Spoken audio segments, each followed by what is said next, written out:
अस्सलाम वालेकुम, hi and hello, welcome to then sports pulse. खेलों की इस दुनिया में आप सबको खुशामदीद कहती हूँ। उम्मीद करती हूँ खैरियत से होंगे, अच्छे से अपना ख्याल रख रहे होंगे, लाइफ में आगे बढ़ रहे होंगे और इसके साथ साथ क्रिकेट को एंजॉय कर रहे होंगे। क्रिकेट में जहाँ पे आईपीएल ने धूम मचाई भी है, वहाँ पे पाकिस्तान और न्यूजीलैंड की T20 सीरीज फाइनली अपने इख्तिताम को पहुंची और आज जो हमारी टीम के प्लेयर्स हैं उन्होंने सुख का सांस लिया होगा और वो सुकून की नींद सोएंगे भाई काफ़ी दिनों बाद।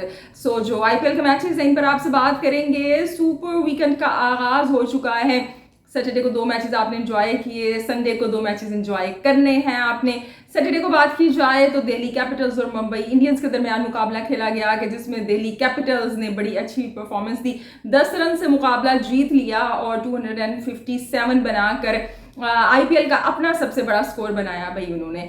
इसके साथ साथ दूसरी जानिब संजू सैमसन रुकने वाले नहीं हैं भाई, वो विकेट कीपर बैटर की रेस में शामिल हैं और ऐसा लगता है कि अगर फैसला भाई मेरिट पे हुआ तो संजू सैमसन को कोई नहीं रोक सकता वर्ल्ड कप की टिकट देने से। संजू सैमसन ने राजस्थान रॉयल्स को जो कि लीड कर रहे हैं उनका मुकाबला हुआ लखनऊ सुपर जायंट से और इस दफ़ा लखनऊ सुपर जायंट्स को बड़े ही अदब से हराया उनके ही शहर में, उनके ही होम ग्राउंड में जनाब राजस्थान रॉयल्स ने। इस मैच को भी हम डिस्कस करेंगे, लेकिन सबसे पहले बात करते हैं उस सीरीज़ की कि जिसके शुरू होने से पहले बड़े खुश फहम थे हम, बड़े गुमान थे हमें कि भाई ये सीरीज़ तो बस ऐसे ही हम जीत लेंगे, कोई मसला ही नहीं है। न्यूजीलैंड की सी टीम आ रही है, लेकिन उस सी टीम के यंगस्टर्स ने, उन बच्चों ने आके हमारी टीम के मैच्योर खिलाड़ियों को, एक्सपीरियंस्ड खिलाड़ियों को ना सिर्फ सबक सिखाया बल्कि एक्सपोज कर दिया। और अगर हम 5वें T20 इंटरनेशनल मैच की बात करें तो वो पाकिस्तान ने नहीं जीता है। ऐना क्या बातें कर रही हैं, 5वां मैच तो पाकिस्तान ने जीता है। नहीं जनाब, 5वां T20 international match Pakistani team ने नहीं जीता है, बल्कि वो मैच न्यूजीलैंड की जो टीम है, सी टीम, उसने हारा है। इस वजह से ये जीत पाकिस्तान के हिस्से में आई है, वरना ये मैच भी पाकिस्तान के हाथ से निकल चुका था। शक्लों से पता चल रहा था, शोल्डर्स डाउन हो चुके थे। वो तो ये जो टीम है इनएक्सपीरियंस्ड है अगर पाकिस्तान की टीम के मुकाबले में देखें, और जब आप एक्सपीरियंस नहीं होते, इतना आपका इंटरनेशनल क्रिकेट का बैकग्राउंड नहीं होता, तो वो कहीं ना कहीं आपको उसको पे करना पड़ता है। वरना जहां पे इन यंगस्टर्स ने मैच को पहुंचा दिया था, मैच बना लिया था, विकेट्स गिरने के बावजूद कोई मुश्किल नहीं था जब क्लार्कसन जैसा बैटर फील्ड पे मौजूद हो कि आप आखिरी ओवर में 12 रन न बना पाएं। वो तो वही बात है कि आपके पास एक्सपीरियंस की कमी थी जो न्यूजीलैंड के खिलाड़ी हैं, और यहाँ पे ऑफ कोर्स एक्सपीरियंस्ड खिलाड़ी थे। लेकिन कमाल है भाई, मानना पड़ेगा हमारी टीम ने न्यूजीलैंड को ज़रा भी थोड़ी देर के लिए भी ये फील नहीं होने दिया कि भाई आप यंगस्टर्स हैं और हम जो हैं हमें एज हासिल है, हमारी होम ग्राउंड है, हम एक्सपीरियंस्ड हैं, हमारे पास वर्ल्ड नंबर 1, वर्ल्ड नंबर 2 हैं, हमारे पास शाहीन जैसे बॉलर हैं, हमारे पास मोहम्मद आमिर जैसे पेसर वापस आ चुके हैं, या फिर इमाद जैसे स्पिनर हैं हमारे पास, या शादाब जैसे ऑलराउंडर हैं। बिल्कुल उनको इन्फीरियोरिटी कॉम्प्लेक्स का शिकार नहीं होने दिया। हमारी टीम ने सुकून के साथ बराबर का मुकाबला किया है, सिर्फ एक मैच को निकाल के जो दूसरा T20 इंटरनेशनल था कि जो पाकिस्तान ने बड़ी आसानी से, बड़ी अच्छे तरीके से जीत लिया था। 90 रन पे उनको आउट भी कर दिया था न्यूजीलैंड की टीम को। लेकिन उसके बाद से न्यूजीलैंड की टीम ने भाई जो कि 24 घंटे के अंदर अंदर अपने आप को रिवॉल्व किया, उन्होंने फिर रुकने का नाम नहीं लिया। हर मैच में पहले से बेहतर परफॉर्मेंस दी है उन्होंने, चाहे आप उनकी बैटिंग को देख लें, चाहे बॉलिंग को देख लें या फील्डिंग को देख लें। लास्ट मैच में हमने देखा था 3-3 कैचेस ड्रॉप किए थे, और इस मैच में क्या ज़बरदस्त फील्डिंग की है। बिल्कुल ऐसे ऑब्वियस बाउंड्रीज थी, जो कि चैपमैन की बात करें या उनके कैप्टन की बात करें या जो दीगर खिलाड़ी डीप पे खड़े हुए थे, उन्होंने वो जिस तरह से बाउंड्रीज रोकी हैं, तारीफ बनती है। टॉस जीतकर सबसे पहले न्यूजीलैंड ने फैसला किया भाई फील्डिंग करने का, यानी कि उन्होंने, मैं समझती हूँ यहाँ पे अपने आप को ना सिर्फ सिचुएशन का फ़ायदा उठाने की कोशिश की, बल्कि कहीं ना कहीं अपने आप को चैलेंज भी किया उन्होंने। उस चैलेंज के अंदर वो काफ़ी हद तक खरे भी उतरे। बेशक मैच हार गए, लेकिन सीरीज़ को लेवल करना एक बहुत बड़ी अचीवमेंट है। पाकिस्तान जैसी टीम के सामने कि जो कोई कहने को दुनिया की बेहतरीन टीमों में शुमार होता है, वो जिनका और जिनके पास इस वक्त ऐसे खिलाड़ी मौजूद हैं जो कि बहुत ज़्यादा एक्सपीरियंस रखते हैं, क्रिकेट का बड़ा नाम है, बेशक अपने लिए खेलते हैं लेकिन भाई खेलते तो हैं।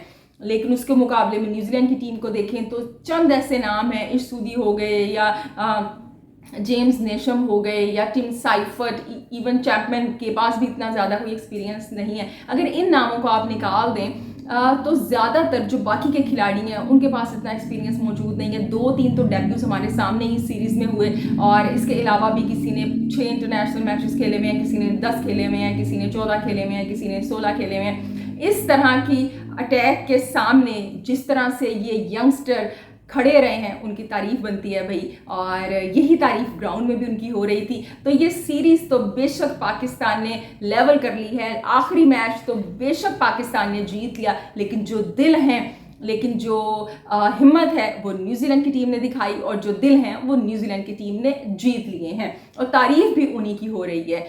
चाहे हम अपने प्रोग्राम में करें या टीवी पे आप दीगर प्रोग्राम्स में देखें या कमेंटेटर्स जो अप्रिशिएट कर रहे थे फिर वो न्यूजीलैंड के खिलाड़ियों को कर रहे थे।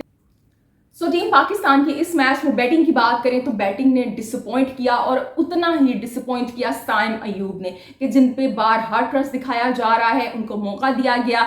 20+ इंटरनेशनल मैच पाकिस्तान की जानिब से खेल चुके हैं वो, लेकिन उसके बावजूद वो परफॉर्म नहीं कर पा रहे हैं, अपने आप को प्रूव नहीं कर पा रहे हैं। इतने चांसेस कम लोग होते हैं खुशनसीब के जिनको मिलते हैं और साइम ऐसे खुशनसीब इंसान है, यानी कि बाबर और रिजवान की जगह उनको खिलाने की बात हो रही है। हमने भी की है, जगह जगह हुई है कि भाई या तो बाबर वन डाउन आए या रिजवान वन डाउन आए, लेकिन साइम क्या कर रहे हैं? क्या साइम सिर्फ बाकी खिलाड़ियों की तरह बीपीएल या लंका प्रीमियर लीग इस तरह की लीग्स में परफॉर्म करने के लिए रह गए हैं जो कि BC कैटेगरी की लीग है? वैसे तो अगर PSL की बात करें तो PSL का भी कोई स्टैंडर्ड हाई नहीं रहा है। PSL भी एक B या C कैटेगरी की लीग ही बन के रह गई है। बस इस तरह की लीग्स में आप आए, परफॉर्म करें, चौके छक्के लगाएं, अपने आप को धोखा दें, फैंस को धोखा दें कि आप जनाब बड़ा बेहतरीन खेलते हैं, क्योंकि सामने अटैक उस लेवल का नहीं होता। और जब सामने जरा सी आपको कॉम्पिटिशन मिलता है, जरा सी मुश्किल आती है तो आप एक्सपोज हो जाते हैं। इसीलिए कहते हैं डोमेस्टिक पे फोकस करें।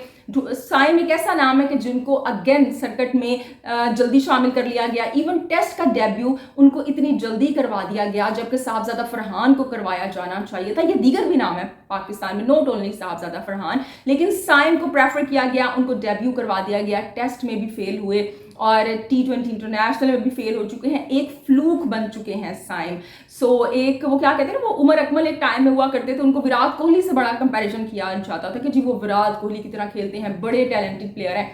लेकिन विराट कोहली कहाँ से कहाँ पहुंच गए और उमर अकमल कहाँ पे हैं? क्योंकि जब आप मुसलसल कंसिस्टेंसी से परफॉर्मेंस नहीं दोगे तो आपके टैलेंट का क्या करना है जो कि दिखाई ना दे, कि जिसके अंदर कंसिस्टेंसी नहीं है। खैर उमर अकमल के तो वो दूसरे कुछ बिहेवियर के भी इशू थे, लेकिन साइम को जहाँ पे आप भाई जायसवाल से कंपेयर करते हैं या शुभमन गिल से कंपैरिजन करते हैं, वो खिलाड़ी कहाँ पे खड़े हुए हैं? आप अपना लेवल देखें कि न्यूजीलैंड की C टीम के बॉलर से आपसे खेला नहीं जा रहा, तो T20 इंटरनेशनल में जब सिराज या जसप्रीत बुमराह या आप दीगर बॉलिंग अटैक की बात कर लो, इंडिया की बात नहीं है, या इंग्लैंड के बॉलर्स की बात कर लो, ट्रेंट बोल्ट हो गए, या न्यूजीलैंड के बॉलर्स आपके सामने आएंगे, इंग्लैंड का अटैक आपके सामने आएगा, ऑस्ट्रेलिया का अटैक आपके सामने आएगा, तो आप क्या करेंगे? आप तो वहां पे बिल्कुल लेट जाएंगे ग्राउंड के अंदर जब इस टीम के सामने आपका यह हाल है। साइम इस सीरीज की सबसे बड़ी डिसअपॉइंटमेंट है पाकिस्तान के पास। इसके अलावा जनाब बाबर ने आज कुछ बेहतर परफॉर्मेंस देने की कोशिश की। स्टार्ट उन्होंने बड़ा अच्छा किया,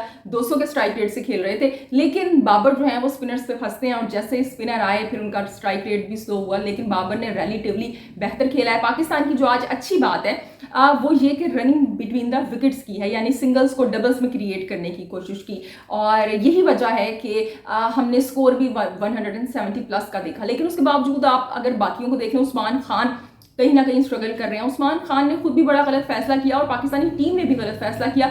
अगेन उनको PSL की परफॉर्मेंस की बिना पे टीम में शामिल कर लिया आपने, क्योंकि अगर आप UAE लीग की बात करेंगे, जो UAE की लीग हुई थी इंटरनेशनल लीग, उसमें भी उस्मान खान कोई खास परफॉर्मेंस नहीं दे पाए थे। मेरे ख्याल से जो हाईएस्ट स्कोर था इनका वो 37 या 35 था। लेकिन वो पीएसएल में आए, वही बात है, आसान कंडीशंस, फ्लैट पिचेस, आसान बॉलिंग अटैक, वहाँ पे आकर उन्होंने स्कोर किया और प्रेशर भी बिल्ड हो रहा था। और वैसे ही पीसीबी तो बाहर के नॉइस को सुनता भी है, तो उस्मान खान को खिला लिया। और उस्मान खान पाकिस्तान से नहीं खेले हैं, वो अपने मुस्तकबिल से खेले हैं। अब अल्लाह आगे खैर करे कि उनको चांसेस मिलते रहें और वो अपने आप को प्रूव भी करें। आज वो शुरू में थोड़ा स्लो खेले, लेकिन उसके बाद वो बेहतर खेल रहे थे, लेकिन फिर वो आउट हो गए। फ़खर जमान ने बड़ा डिसअपॉइंट किया। पाकिस्तान के अंदर जो आता है वो सेल्फिश हो जाता है, वो इस वजह से सेल्फिश हो जाता है कि हमारी जो अप्रोच है वो सेल्फिश है, हमारे कैप्टन ही सेल्फिश है। फ़खर जमान 90 के स्ट्राइक रेट से खेल रहे थे, आप चौथे नंबर पे आए हो जब स्पिनर्स आ चुके हैं और आप खेल रहे हैं भाई 90 के स्ट्राइक रेट से। वो तो बाद में कुछ चौके छक्के उन्होंने लगाए हैं, एक छक्का लगाया, बाउंड्रीज लगाई, तो वो जो स्ट्राइक रेट था वो 130 पे गया। फ़खर जमान बहुत स्लो खेले हैं आज। और इसी तरह से इफ्तिखार अहमद बहुत बड़ी डिसअपॉइंटमेंट है। 2024 की बात करें तो मेरे ख्याल से जितने भी मैचेस उन्होंने खेले हैं उसमें 91 के स्ट्राइक रेट से वो खेले हैं और इस सीरीज़ में भी फेल हो गए हैं वो। लेकिन आप देखिएगा उसके बावजूद वो वर्ल्ड कप में चले जाएंगे। आप क्या नाम के ऊपर हम वर्ल्ड कप में ले जाते हैं। इफ्तिखार को बड़ा यहाँ पे शिकवा था खेलने के लिए, बॉल्स नहीं मिलती, बॉल्स नहीं मिलती। भाई बॉल्स मिल गई, क्या करना है बॉल्स का, गेंदों का क्या करना है, घर लेके जाना है इन्हें, खेलो ना इनसे, क्यों नहीं खेल रहे हो, 7 रन बना के आउट हो गए आप। यहाँ पे मैनेजमेंट की या आप कह लें कि बाबर की गलती है कि शादाब खान को पहले भेजना चाहिए था। इससे पहले भी जब पाकिस्तान थोड़ा सा कुछ करीब आया था, या आप ये कह लें जब पाकिस्तान ने 170 प्लस रन बनाए थे, बल्कि सेम यही स्कोर बनाया था, उसमें भी शादाब खान ने अच्छा परफॉर्म किया था। 200 प्लस के स्ट्राइक रेट के साथ 41 बनाए थे और उसमें शादाब खान ऊपर आए थे। अगर आज शादाब खान को ऊपर भेजा गया होता, क्योंकि उनकी फॉर्म लगी हुई है, परफॉर्म कर रहे हैं, चाहे चौथा, पांचवा, छठा किसी भी नंबर पे आप भेजें, वो खेल सकते हैं, तो मेरे ख्याल से ऐसी सिचुएशन के अंदर आपको भेजना चाहिए था शादाब खान को, क्योंकि आज भी उन्होंने 5 बॉल्स पे 15 रन बना दिए और बड़ा अच्छा खेले वो। और उनके वो वही रन्स थे कि जिनकी वजह से पाकिस्तान 176 बना पाया, वरना तो वही होता कि आपके 160 रन होते और न्यूजीलैंड ने गिरते पड़ते उनको अचीव कर ही लेना था, वो जिस तरह से आज फिर खेले हैं। सो कुछ मैनेजमेंट की जानिब से गलतियां, और इफ्तिखार अहमद, साइम अयूब ने बड़ा नाउमीद किया है। बॉलिंग पाकिस्तान ने अच्छी की और बॉलिंग डिपार्टमेंट हमारा बेहतर है। अगर आप न्यूजीलैंड की बैटिंग को देखें तो जो उनके शुरू के 3-4 बल्लेबाज हैं वो बड़ा अच्छा परफॉर्म करते हैं। लास्ट मैच में भी ऐसा ही हुआ था कि बड़ा अच्छे तरीके से उन्होंने पावर प्ले को यूटिलाइज किया था। आज भी पाकिस्तान ने तो पावर प्ले में 51 रन बनाए थे, लेकिन न्यूजीलैंड ने अगेन पाकिस्तान से ज़्यादा अच्छा खेला था और 60 प्लस पावर प्ले में बनाए थे। पाकिस्तान से आगे जा रहे थे, 10 ओवर में मेरे ख्याल से 92 रन बना लिए थे उन्होंने और 2 खिलाड़ी आउट थे। वो तो उसके बाद फिर चैम्पमेंट आउट हुए और फिर वो विकेट्स गिरने का सिलसिला शुरू हुआ। उसामा मीर ने विकेट ली, यहाँ पे कम बैक किया, लास्ट मैच में अच्छी बॉलिंग नहीं की थी उन्होंने। शाहीन ने बड़ी अच्छी बॉलिंग की और पाकिस्तान को जीत के करीब लेके आए। फिर आमिर को तो खुद ही विकेटें आखिर में मिल गई। लेकिन अब पाकिस्तान की अगर आप बॉलिंग को देखें, सो बॉलिंग तो अच्छी है, लेकिन बैटिंग कहाँ पे स्टैंड करती है। और कुछ मुझे ऐसे वो लग रहा है कि बॉलिंग के अंदर बाबर आजम को, शादाब को पहले लेके आना चाहिए था। आपके पास आप इमाद वसीम को लेके आए हैं, ख़ास तौर पे इंटरनेशनल क्रिकेट में रिटायरमेंट वापस लिया। भाई वो पावर प्ले का बेहतरीन बॉलर है, लीग्स इस बिना पे वो खेलते हैं और आप पावर प्ले में उन्हें बॉल नहीं दे रहे। आपने सारी सीरीज़ में साइम अयूब से बॉलिंग नहीं करवाई, आपने अब बॉलिंग करवा दी, उन्होंने 20 रन दे दिए। वैसे 1 विकेट वो ले लेते अगर बाबर वो कैच ड्रॉप ना करते तो। सो गलतियां हैं बस आपसे। वैसे आज पाकिस्तान ने पहली दफ़ा ऐसा हुआ कि 8 बॉलिंग ऑप्शंस को ट्राई किया है। सो आप बिल्कुल ट्राई तो करने की कोशिश कर रहे हैं, लेकिन जो बैटिंग है वो पाकिस्तान की बिल्कुल पैथेटिक हालत में है, फेल हो रही है। इन्हीं सूरत हाल के साथ आप जाएंगे वर्ल्ड कप के अंदर, तो तैयार रहें फिर कि क्या मिलने वाला है आपको। अच्छा, बड़े मज़े की स्टेटमेंट यहाँ पे जो पाकिस्तान के हेड कोच हैं उन्होंने दी है, उस पर ज़रा बात करते हैं।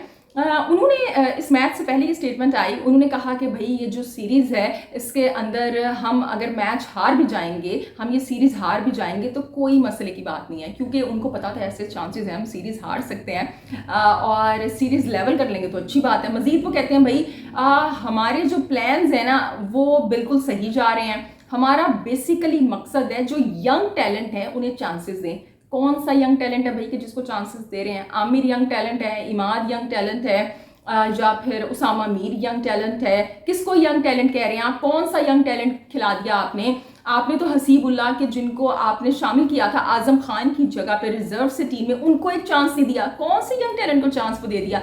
यंग टैलेंट तो तब होता जब आप न्यूजीलैंड की तरह जो खिलाड़ी रिजर्व में हैं, जैसे कि हसीबुल्लाह हो गए या साबदत फरहान हो गए, मोहम्मद हारिस हो गए, और जो बाकी के आपके ये खिलाड़ी हैं, इनके साथ कुछ कॉम्बिनेशन बनाते, बाबर रिजवान रेस्ट करते, शादाब रेस्ट करते, और इनके साथ आप कुछ अब्बास आफरीदी हैं या उसामा मीर, इनके साथ आप मैदान में उतरते, तो हम कहते हैं यंग टीम है।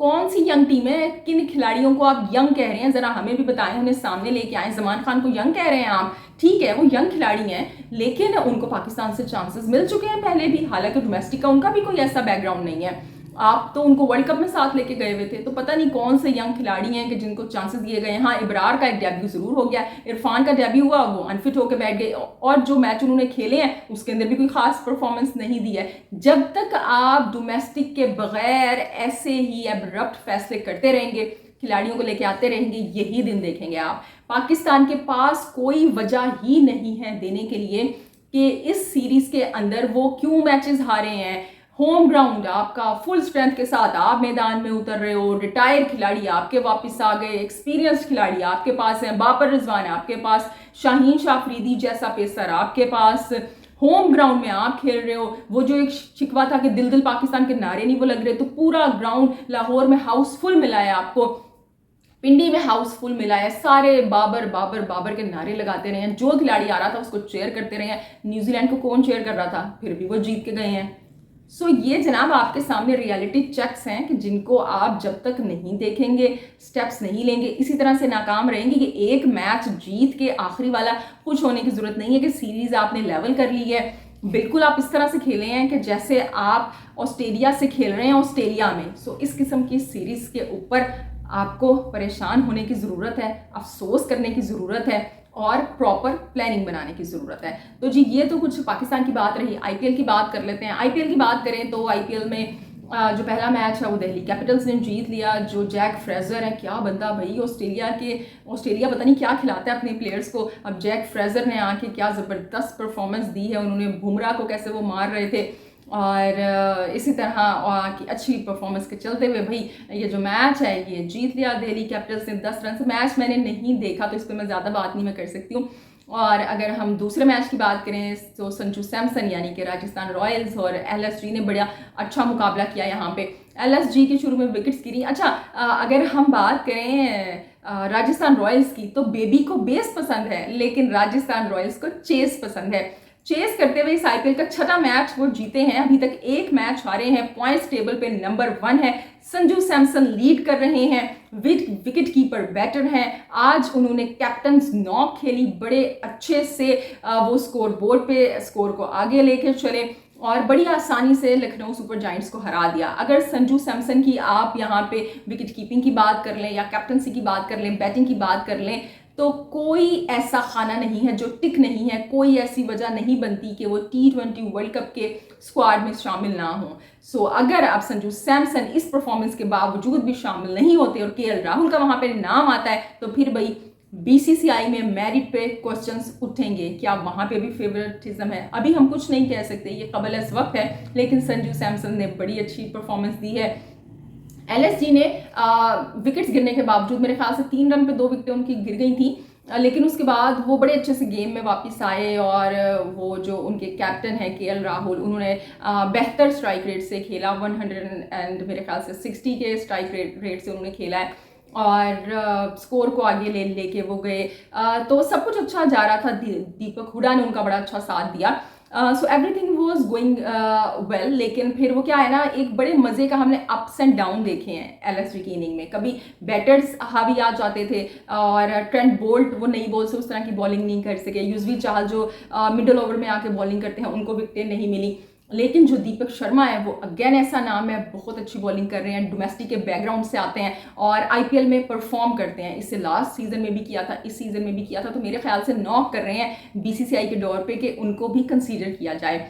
सो उन्होंने बड़ी अच्छी यहाँ पे परफॉर्मेंस दी और कम बैक किया। फिर आखिर के ओवर में उस तरह से रन नहीं बने, और 196 पे रिस्ट्रिक्ट किया। और जब संजू सैमसन यानी कि संजू सैमसन 11 ने, राजस्थान रॉयल ने खुद बैटिंग की, तो हर एक की हम वो देखते हैं कि इसके अंदर उनका इनपुट है। क्या कहते हैं, जो बटलर हैं उन्होंने कुछ रन ऐड किए। फिर बेसिकली जो संजू सैमसन और ध्रुव जुरैल हैं, जो 2 विकेट कीपर बैटर हैं, दोनों ही इस रेस में शामिल हैं कि एक फ्यूचर है इंडिया का और एक जो है वो प्रेजेंट है इंडिया का। इन दोनों ने 4th विकेट की पार्टनरशिप में 121 रन बनाए और बड़े ज़बरदस्त तरीके से भाई खेल को आगे लेके चले हैं और बड़ा अच्छा इन्होंने खेल का मुजाहरा किया। सो संजू सैमसन की यहाँ पे तारीफ बनती है कि जिस तरह से उन्होंने लीड किया है और वो जिस तरह से कैप्टन्स नॉक खेली है यहाँ पे। तो जी ये तो हैं कुछ IPL के मैचेस जो कि आप इंजॉय भी कर रहे हैं। और अब संडे को जो आज मुकाबला है उसके अंदर भी बड़े धुआंधार मैच है। सो उन मैचेस पे भी हम बात करेंगे। आज के लिए इतना ही। अब वैसे इंतज़ार उस वक्त का है कि जब ये जो वर्ल्ड कप के लिए टीम्स हैं अभी अनाउंस होना शुरू हो जाएंगी। इंडिया की भी आने वाली है, पाकिस्तान भी जल्द कर देगा। सो उस पर आपसे बात करेंगे, तब मज़ा आएगा। देखते हैं क्या होता है, क्या स्क्वाड अनाउंस होती है। सो अब आप लोगों से कल मुलाकात होगी। अपना ढेर सारा ख्याल रखिएगा, हंसते मुस्कुराते रहिएगा, क्योंकि आप मुस्कुराते हुए बहुत अच्छे लगते हैं। अल्लाह निगहबान।